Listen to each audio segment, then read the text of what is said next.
Hi guys. Hey. Thank you. Oh boy. Go. Oh, I like that. So another season, another different version of your character. What can you? How many different versions are we gonna have? Like, and I'm not stuck this season alone. You know?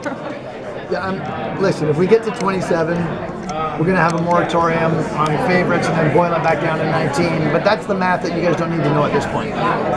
Is it good as an actor to essentially be able to kind of not play different characters every year, but actually kind of reinterpret the same man and kind of play with the decisions that you've made in the previous year about his morals and his ethics and his ideas? Leading question, Your Honor. I can just go yes.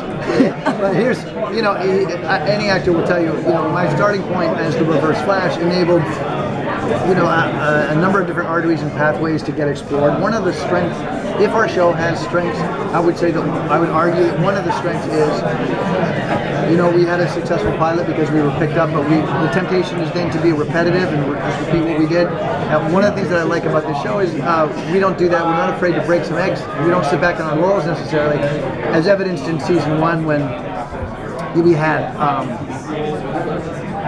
Captain Cole come out in episode 4. Next thing you know, we have Grodd come out. Those are things that even right now we're embarking on Flashpoint.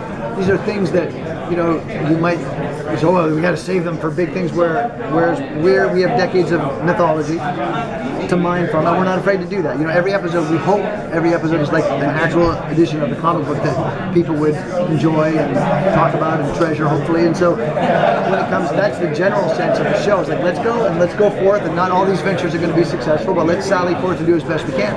And then for the characters, the same sort of thing. I think if you're fortunate enough to be in a long-running show, which looks like The Flash, it is one of the few dangers that you have to protect yourself against is simple repetition. I know how to do it. I've done it for it. Don't tell me, you know.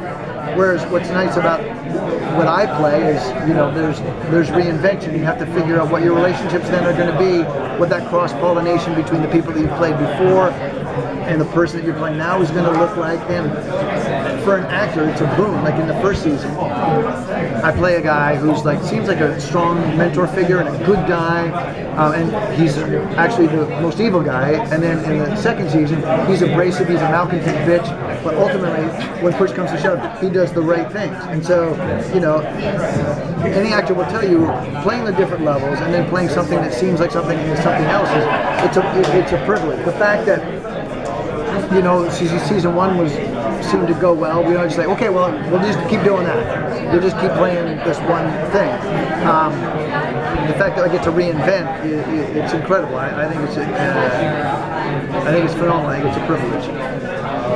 And what is it like when you had to create this version of Harrison Wells that was a father figure with an actual daughter? Because we kind of saw him like be a father figure to the group in season 1, but with Jessie, he was definitely like all about saving her life. What was the preparation like for that? Well, that was one of the reasons that I decided to play him as, you know, classically this malcontent bitch was I knew that there'd be insight to his personality, and I wanted it to just be exclusive to her. The only time you were going to see that maybe he wasn't as difficult and as abrasive as he seems is when you see him cast with Jesse's life, where he's a father who loves her, who's just trying to protect his daughter. And you see a side of him that you never see elsewhere, that he would not think of portraying to these other people who are ultimately strangers to him.